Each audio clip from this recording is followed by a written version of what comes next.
यानंतर तुम्ही खाली बस. ज्यांच्या भाषणासाठी आपण आतुर आहोत असे सर्वांचे मार्गदर्शक शिवसेना पक्षप्रमुख सन्माननीय उद्धव बाळासाहेब ठाकरे आपल्या सगळ्यांना प्रबोधित करण्यासाठी येत आहेत. जोरदार टाळ्यांनी आपण स्वागत करूया.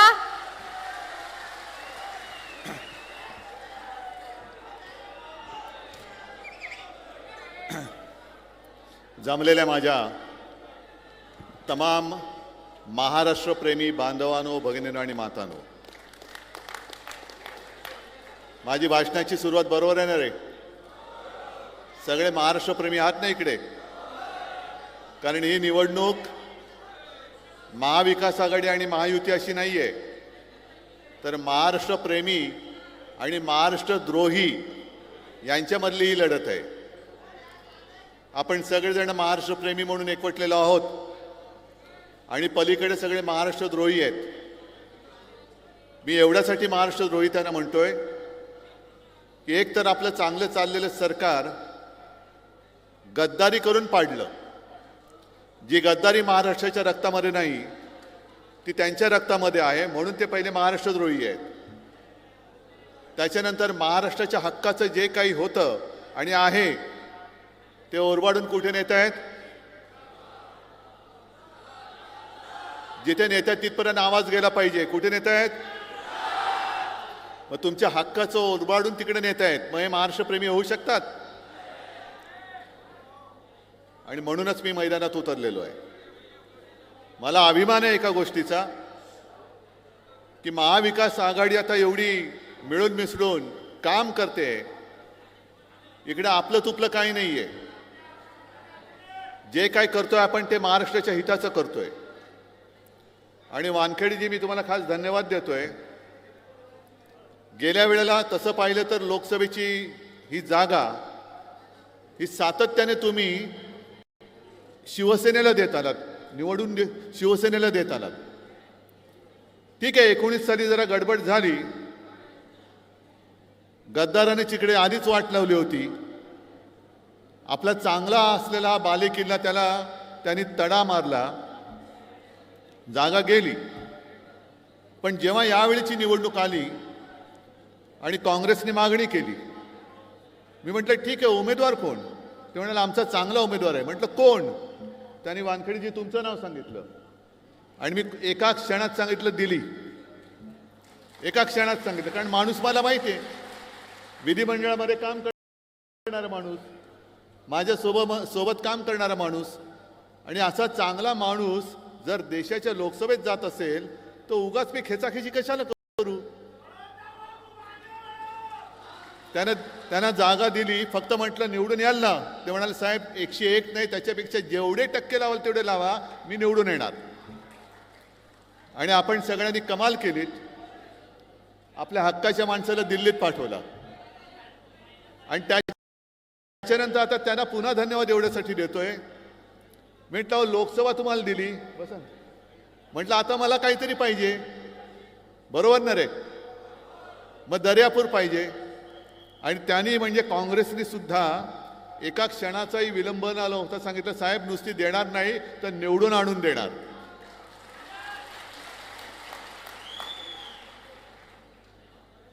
आणि एवढ्या लवकर आपण एकमेकांमध्ये मिळून मिसळून गेलो.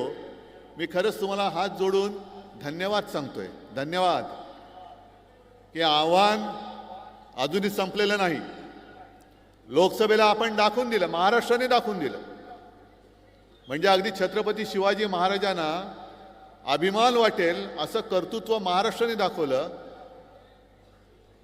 मी तर म्हणेन माजलेल्या सत्ताधाऱ्यांच्या बुडाखाली ठिणगी महाराष्ट्राने पेटवली.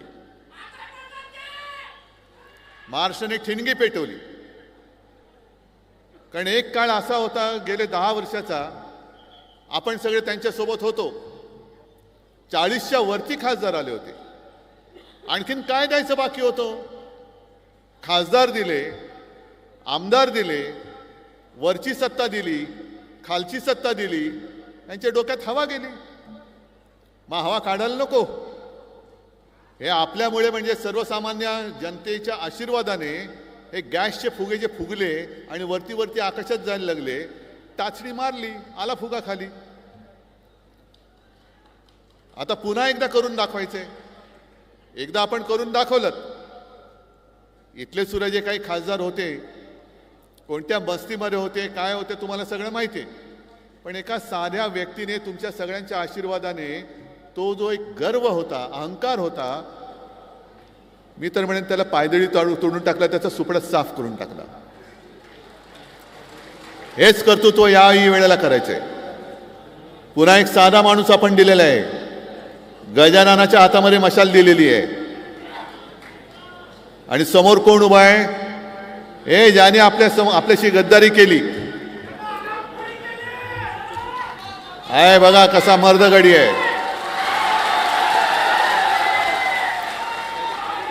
आशीर्वाद पाहिजे तुमचे, मत पाहिजे तुमचं, आमदार झाला पाहिजे, बरोबर ना? ठीक.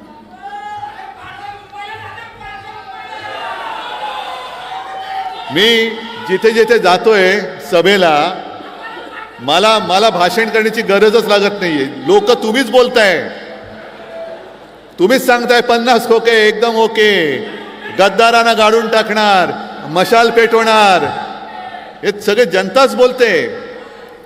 आणि खरंच आहे, गेली 2.5 वर्ष जी आपली जखम या गद्दारीने आपल्या जो वार केला, ती भळभळती जखम घेऊन आपण वाट बघत होतो की कधी एकदा वेळ येते आणि यांचा आम्ही सूड उगवतोय. तो दिवस आता आलेला आहे, 20 तारखेला आलेला आहे. ही गद्दारी जी त्यांनी केली ती केवळ उद्धव ठाकरेशी नाही केली, शिवसेनेशी नाही केली, ही महाराष्ट्राच्या मातीशी आणि महाराष्ट्राच्या मातेशी केलेली गद्दारी आहे. काय वाईट चाललं होतं आपलं सरकार? एक तर 5 वर्ष पुरी करून द्यायला पाहिजे होतं आणि 5 वर्षानंतर बोंबलायचं होतं की मी किती काय वाईट केलं होतं ते सांगायचं होतं. पण 2.5 वर्षाच्या कालखंडामध्ये जे काम आपण करत होतो, मग ते करोनाचं असेल, शेतकऱ्यांची कर्जमुक्ती आपण केली होती की नव्हती? तुम्हाला मिळाली होती की नव्हती? मिळाली ना. पण कधीतरी एक घटना मला अशी सांगा की मी कर्जमुक्ती केल्यानंतर तुमच्या समोर येऊन मोठा शो केलेला आहे. केला कधी शो? कधीच केला नाही. याचं कारण असं की मी तुम्हाला जे कर्जमुक्त करायचं ठरवलं आणि मी करून दाखवलं, हे काय मी तुमच्यावरती उपकार नव्हते केले. मी माझं कर्तव्य पार पाडलं होतं. आणि कमीत कमी त्रासामध्ये मी शेतकऱ्याला कर्जमुक्त करून दाखवलं होतं. मी म्हणजे मी नाही, महाविकास आघाडीचं सरकार, हे सगळे सोबत होते. अगदी यशोमती ताई सुद्धा माझ्या कॅबिनेटमध्ये माझी सहकारी मंत्री म्हणून होती. महाविकास आघाडीच्या सरकारने, हे जरा कॅमेरामन खाली बसला तर बरं होईल, पाठच्याने दिसेल. जरा खाली बसा, कॅमेरा ऑन ठेवा आणि खाली बसा. जरा खाली बसा ना, खाली बसा. आहेत त्यांची पण गरज आहे, त्याच्यामुळे दिल्लीकर आपली सभा बघतायत, जरा त्यांना पण त्यांचं काम करू द्या. पण मी कधी येऊन अहंकाराने मी केलं की नाही कर्जमुक्त, केले की नाही कर्जमुक्त, ही शेखी कधी मिरवली नव्हती मी. कारण मी माझं कर्तव्य केलं. मी काय माझ्या खिशातनं पैसे काढून शेतकऱ्याला कर्जमुक्त नव्हतं केलं. आज जे यांचं चाललेलं आहेत सगळे भाऊ, सगळे म्हणजे काय 3 भाऊ, मग एक देवा भाऊ, एक दाढी भाऊ आणि तिसरा जॅकेट भाऊ. मग यांच्यामध्ये भाऊबंदकी एवढी झालेली आहे. पण एका बाबतीत त्यांचं एकमत आहे, आपण तिघे भाऊ सगळे मिळून महाराष्ट्र खाऊ. महाराष्ट्र गिळतायत, महाराष्ट्र खातायत, ओरबाडतायत. आता भले यांना महिलांसाठी प्रेम आलं असेल, बहीण म्हणून प्रेम आलं असेल, आनंदाची गोष्ट आहे. पण महिलांच्या सुरक्षेचं काय? जे रोज महिलांवरती अत्याचार होण्याच्या घटना घडत आहेत. एक काही महिन्यांपूर्वी बदलापूरमध्ये इथे जे काही घडलं, ती माता करायचं काय तिने? चिमुरड्या मुलीवरती शाळेमध्ये अत्याचार होतो, मग सुरक्षा आहे कुठे? शाळेमध्ये जर का छोट्या छोट्या मुलींवरती अत्याचार होणार असेल आणि तिच्या आईची तक्रार पोलीस स्टेशनमध्ये गेल्यानंतर कोणी दखल घ्यायला तयार नसेल तर काय चाटायची तुमची ती 1500 रुपयाची मदत? काय करायचं त्या मदतीचं? आणि म्हणून मी परवाच्या सभेत बोललो की या तिन्ही भावांनी जर का तोंड दाखवण्यासारखं त्यांचं असेल तर त्या माऊलीला जाऊन सांगा, भेटा तिला, जिच्या मुलीवरती अत्याचार झाले ना, तिला जाऊन भेटा आणि सांगा की मी आहे तुझा भाऊ, हे घे 1500. मी पहिलं पायताण काढून तोंड तुमची अशी फोडून काढेल की माझ्या मुलीचं आयुष्य उद्ध्वस्त झाले आणि तुम्हाला काय लाच देतोयस? सुरक्षा नाही, काही नाही, पण अचानकपणाने मी तुझा भाऊ, हे की तुला मी ओवाळणी देतो. हे असं नाटक, असं थोतांड हे महाराष्ट्रामध्ये आजपर्यंत कोणी केलेलं नव्हतं. आज मला एक बरं वाटलं की गवईसाहेब, राजेंद्रजी, तुम्ही माझ्या व्यासपीठावरती आलात. मला जुने दिवस आठवले. रासू, गवई आणि बाळासाहेब एका व्यासपीठावरती होते. आमचा घरोबा तेव्हापासूनच आहे. आणि रासू साहेब घरी पण यायचे. मी लहान होतो. चर्चा त्यांच्या काय चालायच्या, राजकारण कसं चाललंय, काय चाललंय. पण ते सुद्धा मला दिवस आठवले की बाळासाहेब आणि रासू गवई साहेबांची ती जी मैत्री होती, त्या मैत्रीमध्ये त्यांनी कधी राजकारण येऊ दिलं नाही. आणि सदैव दोघंही एकमेकाचे स्नेही म्हणून उभं राहिले. भले दोन वेगळ्या पक्षात असतील, कदाचित विचारधारा वेगळ्या असतील, पण आज आपण एका व्यासपीठावरती आलेलो आहोत. आपलं उद्दिष्ट एकच आहे की आपला महाराष्ट्र आपल्याला वाचवायचा आहे. महाराष्ट्र वाचवायचा आहे. आणि महाराष्ट्रामधले जे काही संस्कार हे पुसून टाकतायत, सब कुछ मोदी, आणि जी जमीन आहे ती अदानी, नाही चालणार, नाही, अजिबात नाही चालणार. आम्ही चालू देणार नाही. तुमचे हे सगळे जे काही मनसुबे आहेत ते याच निवडणुकीमध्ये आम्ही पातळामध्ये गाडून टाकून त्याच्यावरती आमच्या महाविकास आघाडीचा झेंडा फडकवल्याशिवाय राहणार नाही. आज सगळे शेतकरी इकडे जमलेले आहेत. किती आहेत शेतकरी? सगळेच आहेत. बरं, मग मला खरं उत्तर द्यायचं. तुमच्यापैकी किती जणांना जी आपल्या सरकारने योजना सुरू केली होती, नियमित कर्ज परतफेड करणाऱ्यांना प्रोत्साहनपर 50,000 रुपये, किती जणांना मिळाले? नाही मिळाले नसतील तर असं करायला हात नका वर करू. फोटोवाले म्हणतील बघा यांना मिळाले. पीक विमा मिळाला? नुकसान भरपाई मिळाली? मग आणखीन काय? हमखास भाव, हमी भाव मिळतोय? तुमचा उत्पादनाचा खर्च वाढला की नाही वाढला? म्हणजे तुमचा पेरणीचा खर्च जो काही येतोय, शेतीचा खर्च जेवढा येतोय, त्याच्यापेक्षा जे मोदीजी म्हणाले होते की शेतकऱ्याचं आम्ही उत्पन्न दुप्पट झालंय, मला एका तरी शेतकऱ्यांनी सांगावं की होय माझं उत्पन्न दुप्पट झालंय, मोदीजींनी उत्पन्न दुप्पट केलंय, मी माझे सगळे उमेदवार हे मागे घेऊन दाखवतो. बरं, सोयाबीनला जो आपलं सरकार भाव देत होता 1,000-1,200 रुपये, मिळतोय ना तुम्हाला? 1,500 रुपये झालेत, 2,000 झालेत. किती जणांचे झालेत? किती? 10,000च्या वरती होता, आता किती आला?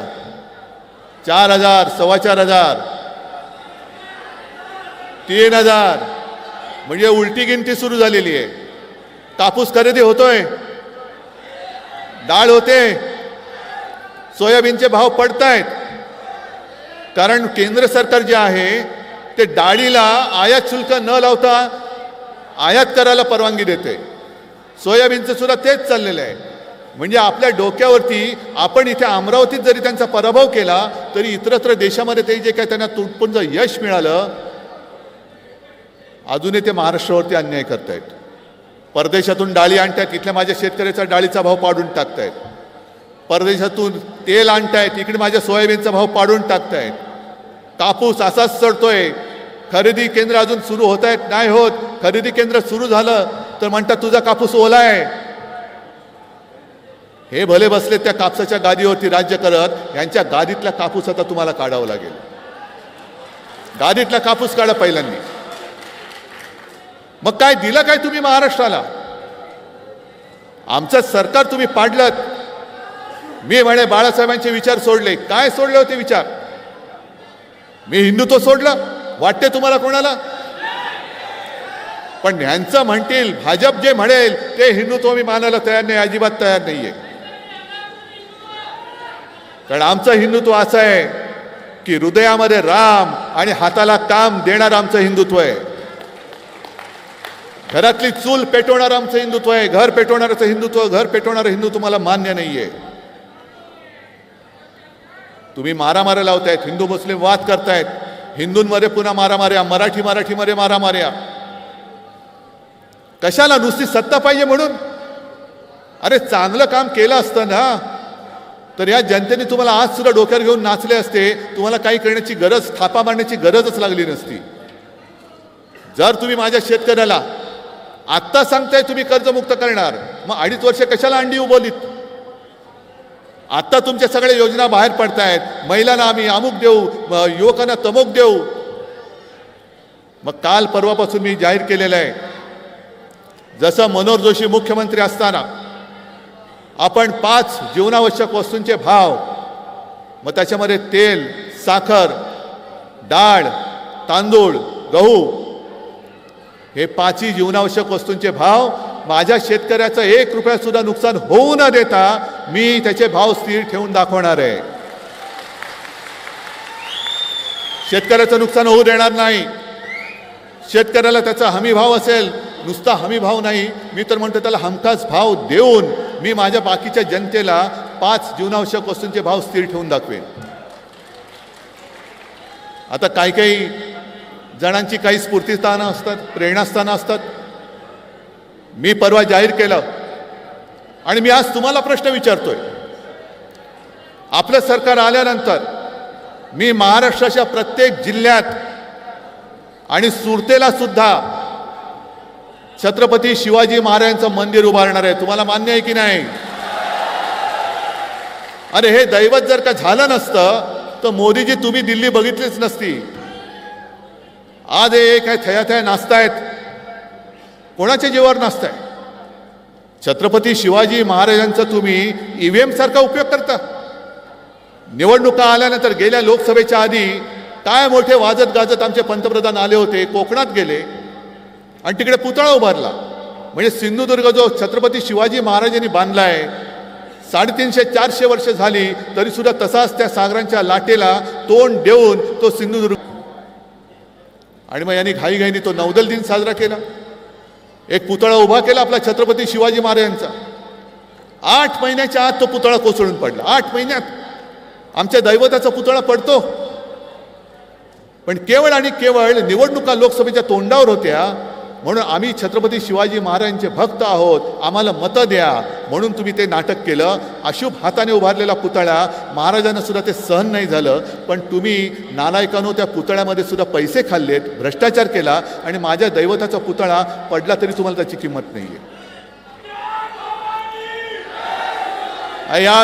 या वाक्याला आणि या शब्दाला सुद्धा गेल्या निवडणुकीत निवडणूक आयोगाने माझ्यावरती आक्षेप घेतला होता. जय भवानी बोलायचं नाही, जय शिवाजी बोलायचं नाही. मग काय तुमच्या त्या बोगस लोकांच्या नेत्यांच्या नावाला आम्ही जय जयकार करायचा? आम्ही जय शिवाजी बोलणार, जय शिवराय बोलणार, जय भवानी बोलणार, जय भीम बोलणार. कारण ही सगळी आमचे दैवत आहेत. शाहू फुले आंबेडकर, छत्रपती शिवाजी महाराज यांनी केवळ महाराष्ट्राला नव्हे तर देशाला एक दिशा दिली.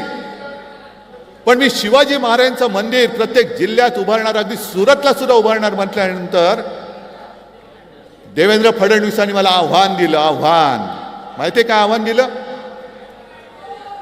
आव्हान माहितीये का काय? मुंब्र्यात ह्यांचं मंदिर बांधून दाखवा. अरे मुंब्रा आमचाच आहे काय? पाकिस्तानात आहे मुंब्रा? मुंब्र्याच्या प्रवेशद्वारावरती छत्रपती शिवाजी महाराजांचा, जिजाऊचा, तुकाराम महाराजांचा, सावित्रीबाई फुलेंचा पुतळा आहेच. पण देवेंद्र फडणवीसांना मला सांगायचंय की जसं मोदींनी आपल्या नवीन पटनायकांना सांगितलं होतं की जिल्हे की राजधानी बताओ, मला कळलंच नाही, मी मुख्यमंत्री होतो पण जिल्ह्याला राजधानी असते, तसं फडणवीसाला माहिती नाही की मुंब्रा हे ठाणेमध्ये येतं आणि त्या ठाणे जिल्ह्यामधला एक गद्दार तुम्ही मुख्यमंत्री म्हणून तुमच्या डोक्यावरती बसवला. त्याच्या जिल्ह्यात जर छत्रपती शिवाजी महाराजांचं मंदिर तुम्ही नसाल बांधू शकत तर मी बांधून दाखवतो. आणि गद्दाराच्या हातातनं ते मंदिर होऊ पण शकत नाही.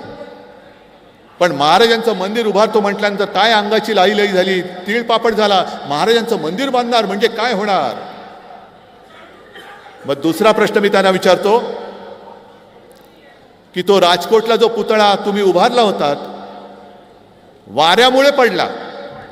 आमच्या मुख्यमंत्र्याची दाढी नाही हलत वाऱ्यानी. हा दुसऱ्या जॅकेटवाल्या भाऊचं जॅकेट नाही हलत. देवेंद्र भाऊंचं काहीच हलणं शक्य नाही.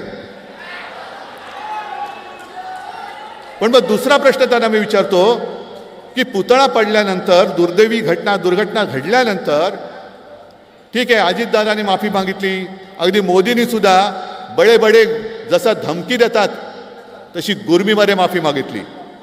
पण देवेंद्र फडणवीसांनी अजूनही माफी का मागितली नाही महाराजांचा पुतळा पडल्यानंतर? या प्रश्नाचं उत्तर देवेंद्र फडणवीस तुम्ही पहिलं द्या.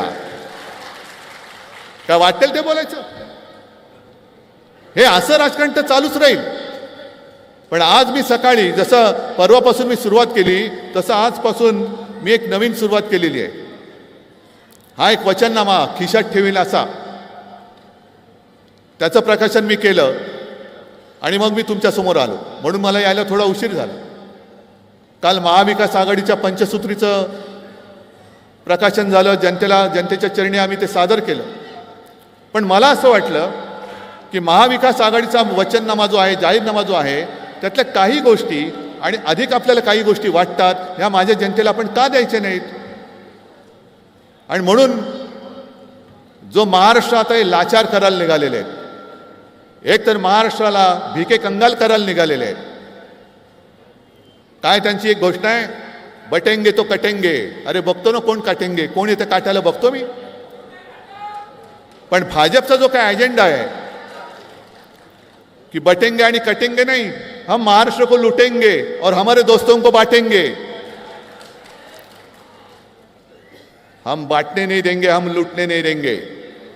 आम्ही तुम्हाला आम्हाला तोडायला देणार, आम्ही तुटू देणार नाही, आम्ही लुटू देणार नाही. माझा महाराष्ट्र मी स्वावलंबी महाराष्ट्र आणि सर्वोत्तम महाराष्ट्र करून दाखवल्याशिवाय राहणार नाही, ही शपथ घेऊन मी मैदानात उतरलेलो आहे. आता एवढंसं जे आहे हे कागदावरती काही छापलेलं नाही, ही माझी वचनं आहेत. आणि त्याला मी मुद्दामून असं म्हटलेलं आहे की कुटुंब प्रमुखाचा वचननामा. तुम्ही मला जे काही कुटुंब प्रमुख मानता, करोनामध्ये तुम्ही मला जी साथ सोबत दिली म्हणून आपण महाराष्ट्र वाचवला. मोदीजींमुळे किंवा फडणवीसांमुळे महाराष्ट्र नाही वाचला, आपल्यामुळे महाराष्ट्र वाचलेला आहे करोनामध्ये. आणि म्हणून मी एक कुटुंब प्रमुख, कारण महाराष्ट्र हे माझं कुटुंब आहे. महाराष्ट्राचं कुटुंब ही माझी जबाबदारी आहे आणि ती एकदा मी घेऊन दाखवले. यापुढे सुद्धा तुमच्या आशीर्वादाने केवळ मुख्यमंत्री म्हणून नाही तर महाराष्ट्रासाठी हिताचं जे जे करणं गरजेचं असेल ते मी केल्याशिवाय राहणार नाही, ही शपथ घेऊन मी मैदानात उतरलेलो आहे. मग याच्यात काही गोष्टी आहेत आणि त्याच्या पाठी हा एक नवीन टेक्नॉलॉजी आहे, QR कोड. याच्यावरती तुम्ही स्कॅन केलं तर आपला वचननामा जो आहे सविस्तर तुम्हाला वाचायला मिळेल. पण 5 जीवनावश्यक वस्तूंचे भाव जे मी म्हटलं मी स्थिर ठेवणार. छत्रपती शिवाजी महाराजांचं मंदिर मी प्रत्येक जिल्ह्यात बांधणार. त्याचप्रमाणे मुलींना जे शिक्षण मिळते मोफत, तसंच मी माझ्या महाराष्ट्राच्या मुलांना सुद्धा मोफत शिक्षण देणार. याला कारण आहे, कारण इकडे माता भगिनी बसल्यात, इकडे सगळे वडीलधारी मंडळी बसल्यात. सरकारने किती पैसे देवत, पण जेव्हा स्वतःचा मुलगा स्वतःची मुलगी शिकून कष्ट करून एक रुपया जरी आपल्या आई वडिलांच्या हातात देते ना, स्वकष्टाची कमाई, त्यावेळेला त्या आई वडिलांना स्वर्गापेक्षाही जास्त मोठं सुख आपल्याला लाभल्याशिवाय वाटतं. माझ्या मुलांना, माझ्या मुलींना, महाराष्ट्राच्या मुलांना, माझ्या महाराष्ट्रातल्या मुलींना स्वतःच्या पायावर उभं करण्यासाठी जे शिक्षण आज मुलींना मोफत मिळतंय ते सगळं शिक्षण मी मुलांना अगदी उच्च तंत्र शिक्षणापर्यंत सुद्धा मी त्यांना मोफत करून दाखवल्याशिवाय राहणार नाही. शेतकऱ्यांना जर मी मुख्यमंत्री असतो ना तर माझ्या मनात विचार होता की निवडणुकीच्या आधी परत एकदा कर्जमुक्त करायचं. आणि मी करून दाखवलं असतं. पण कालच्या महाविकास आघाडीच्या जाहीरनाम्यात तेही वचन आहे की आम्ही शेतकऱ्यांना कर्जमुक्त करून दाखवू. अनेक बेरोजगार तरुण आहेत, शिकलेत, सवरलेत, पण रोजगार कुठे? गुजरातला जाणार तुम्ही, मुंबईतनं बुलेट ट्रेन अहमदाबादला जाणार. मग महाराष्ट्रातले सगळे तरुण काय मुंबईत येऊन तिकडनं बसून काय अहमदाबादला जाणार नोकरी करायला? रोजगाराचा पत्ता नाही. अरे देवेंद्र फडणवीसांना थोडी तरी लाज वाटायला पाहिजे की नागपूरमध्ये आपण टाटा एअरबसचा जो प्रोजेक्ट आणत होतो तो तरी वाचवायचा होता. विदर्भातल्या अगदी पूर्व काय पश्चिम काय विदर्भातल्या संपूर्ण विदर्भातल्या माझ्या युवकांना युवतींना त्या मिहानमध्ये टाटा एअरबस जर का आला असता कारखाना तर नोकऱ्या मिळाल्या असत्या की नाही? मग ज्या विदर्भाने आजपर्यंत तुम्हाला भरभरून दिलं, खासदार दिले, आमदार दिले, अगदी राज्य तुम्हाला दिलं, तुम्ही दिलेल्या आमदारांमुळे देवेंद्र फडणवीस कोणे एकेकाळी मुख्यमंत्री झाले होते, त्या विदर्भाची सुद्धा तुम्हाला काही पर्वा नाही. म्हणजे तुम्ही द्या, आम्ही घेणार आणि गुजरातला देणार, देणार आणि गुजरातला देणार. सगळं काही गुजरातला चाललंय. मग माझ्या या तरुण युवकांनी करायचं काय? म्हणून त्यांना रोजगार मिळेपर्यंत 4,000 रुपये महिना हे महाविकास आघाडीचं सरकार त्यांना देणार आहे. महिलांना सुद्धा जी काही योजना सुरू आहे, हे म्हणे आता टीव्हीवरती जाहिराती सुरू आहेत, अरे सरकार बदललं तर आपली योजना बंद होईल. म्हणजे यांच्या मनात पक्का आहे की यांचं सरकार बदलते आणि ते आम्ही बदलणारच. सरकार बदललं तर योजना बंद होईल. बंद नाही होणार. तुमचे 2,000 रुपये वगैरे त्याच्यापेक्षा जास्त 3,000 रुपये आम्ही महिलांना देणार आहोत. सरकारी कर्मचाऱ्यांना जुनी पेन्शन योजना जी त्यांची मागणी आहे ती आम्ही लागू करणार आहोत. अशा अंगणवाडी महिला ज्या आहेत, ज्यांनी खूप मोठं काम कोरोनाच्या काळात केलं, त्यांचं मानधन आम्ही वाढवणार आहोत. अशा कितीतरी गोष्टी आहेत. या सगळ्या गोष्टी महाविकास आघाडीचं सरकार तुम्हाला देणार आहे. पण तुम्ही मला फक्त एकच गोष्ट द्यायची आहे. देणार आहात तुम्ही? या सगळ्या गोष्टी याच्यात आहेत. एवढ्या सगळ्या गोष्टी महाविकास आघाडीचं सरकार तुम्हाला देणार आहे. पण तुमच्याकडनं मला एकच गोष्ट पाहिजे. देणार आहात काय? तुमचा आशीर्वाद आणि तुमचं मत, ही एकच गोष्ट मला पाहिजे. फक्त एक मत द्या तुमच्याकडनं, सगळ्यांकडनं जेवढे आलेत, आणि तुमच्या कुटुंबाचं प्रत्येक मत हे आपल्या महाविकास आघाडीला द्या. कारण आम्ही लढतोय हे तुमच्या भवितव्यासाठी लढतोय. यावेळेला इकडे थोडंसं एक चोरलेली निशाणी आणि आपली निशाणी याच्यामध्ये संभ्रम निर्माण केला जाईल. कारण त्यांना मतं खेचण्यासाठी नेता कोणच नाही. मोदींचं नाणं आता वापरून गुळगुळीत झालंय. मोदींच्या फोटोवरती मत मिळत नाही. मग त्यांना आता आपल्या शिवसेना प्रमुखांचा फोटो लावावा लागतोय. संभ्रम निर्माण करतायत. पण आपली निशाणी आता कोणती आहे? पोचले, हृदयात पोचले, घरामध्ये पोचले. आणि शपथपूर्वक तुम्ही मला सांगताय की होय, आम्हाला ही मशाल निशाणी कळलेली आहे, आम्हाला पटलेली आहे. आणि मशाल निशाणी मी जाणीवपूर्वक घेतली. कारण हा सगळा खोट्याचा जो काही कारभार चाललेला आहे, हा खोट्याचा कारभार जाळून भस्म करण्यासाठी म्हणून मी मशाल तुमच्या हातात दिलेली आहे. तुम्ही आम्हाला डिवचलात, महाराष्ट्राचा स्वाभिमान डिवचलात, महाराष्ट्राच्या अस्मितेला तुम्ही तुच्छ लेखलात, महाराष्ट्राला तुम्ही तुमचं पायपुसणं समजायला लागलात.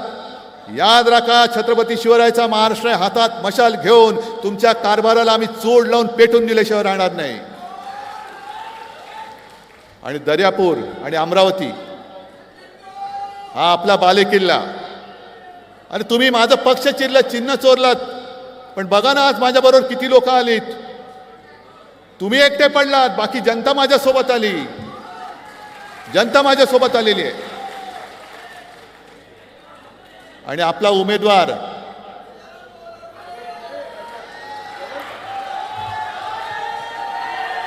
आहे ना पसंत आहे की नाही? मग समोरच्या गद्दाराला तडीपार करायचा. आणि हा मतदारसंघ जो यांनी नासून टाकलेला आहे तो परत एकदा मजबूतीने उभा करायचा. राजेंद्रजी तुमची मदत पाहिजे, वानखेडेजी तुमची मदत पाहिजे, सगळे राष्ट्रवादीचे त्यांची मदत पाहिजे. आणि सगळ्यात मोठं म्हणजे तुमचे आशीर्वाद मला पाहिजेत. ते आशीर्वाद मी मागायला आलेलो आहे. हे आशीर्वाद केवळ आणि केवळ तुमच्या उज्ज्वल भवितव्यासाठी मी मागतोय. आणि ते तुम्ही मला द्याल एवढा आत्मविश्वास बाळगतो आणि आपली रजा घेतो. जय